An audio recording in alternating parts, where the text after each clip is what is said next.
Hello Capricorn, Sun, Moon, Rising, and Venus signs. Kamusta kayo? Sana po nasa mabuti kayong kalagayan. Welcome back po sa Star Tarot. Kung bago kayo dito, welcome din kayo. Thank you sa inyong support. I truly appreciate it. God bless you all. Capricorn, paunang mensahe po ninyo ay High Priestess energy. Ayan, so this is reminding you, no, na at this time, marami kayong mga downloads, meron kayong mga vision, meron kayong mga intuitive messages na pinapadala sa inyong divine universe. Kaya this is inviting you to listen, no, and follow what your intuition is telling you, and pay attention, no, sa inyong mga psychic abilities, kasi kumbaga ano sila ngayon, heightened sila, no, kaya maaaring may mga papadala sa inyo mga intuitive messages, signs, symbols, synchronicities, na makakatulong sa inyong sitwasyon. That is divine guidance, no, na pinapadala sa inyo through intuitive messages and through signs, symbols, and synchronicities, no? At saka sa ngayon, you may be extra intuitive, you may be extra sensitive at this time as well. So, we have King of Cups. Ayan, so, kasasabi ko lang din, no, na extra sensitive and intuitive kayo. King of Cups is also saying the same thing, no? So, talagang maybe extra powerful ngayon ang inyong psychic and intuitive abilities talaga. So, napakahalaga na i-take advantage ninyo ang ano na yan, ang talas ng inyong mga intuitive abilities and psychic abilities, dahil maraming gabay, no, ang ipapadala sa inyo or pinapadala na sa inyo ng divine universe na magagamit ninyo yan, no, as you navigate your current circumstances at this time. Okay? So, maybe then, Capricorn, na meron kayong makakausap, or maybe you are seeking for someone na katulad ni King of Cups, na intuitive din siya, magaling siyang magbigay ng advice, very compassionate, no?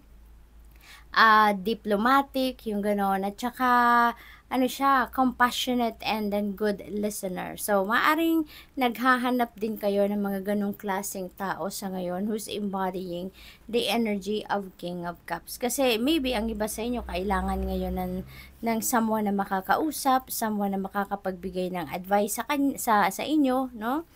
We have the Hanged Man. Ayan. So, kailangan siguro ninyo sa ngayon na magnilay-nilay, magmuni-muni.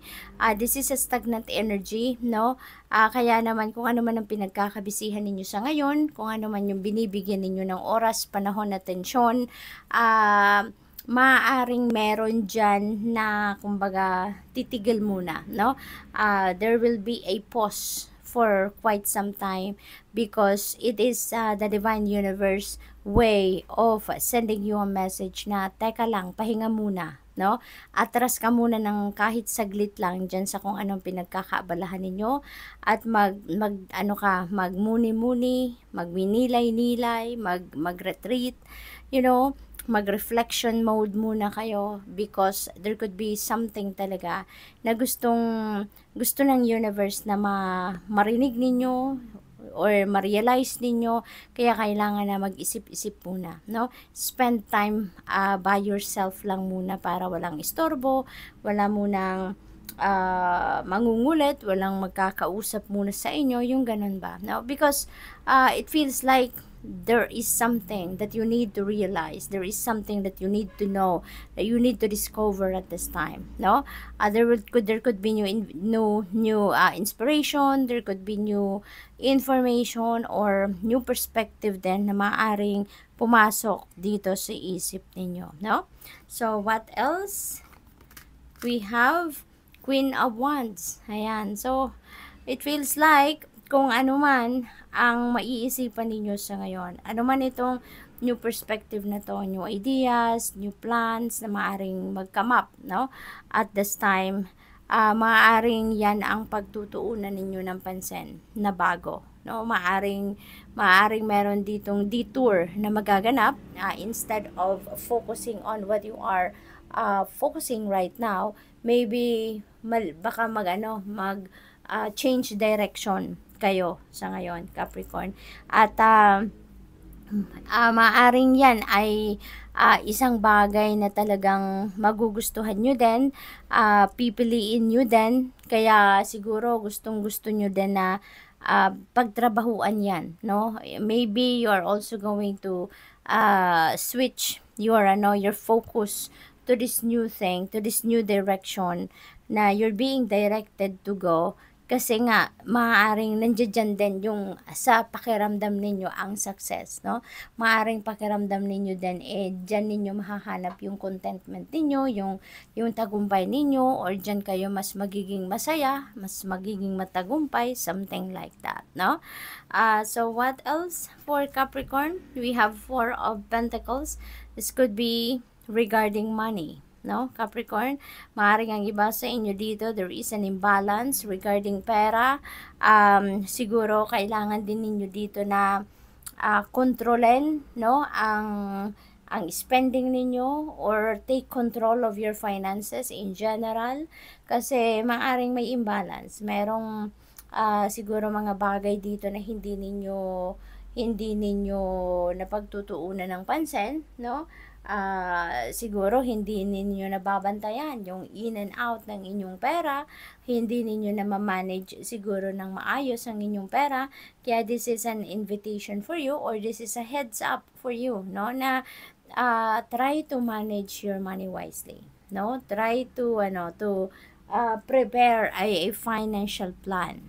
So what else? We have Page of Pentacles in reverse, lack of progress, kasi nga merong pagtigil, 'di ba? Merong munang pause. Kaya talagang yung progress na 'yan at some point mahihinto muna. There is some kind of stagnation na mangyayari for quite some time, kasi nga meron kayong madidiscovering bago, no? So magkakaroon ng energy shift dito for some of you, and maybe you're going to focus on new things, no? New plans dito na magka-come up. So tignan natin kung ano pa ang ganap for Capricorn. We have angel number 1144, divine intervention. Yes, there is a divine intervention that is going to happen.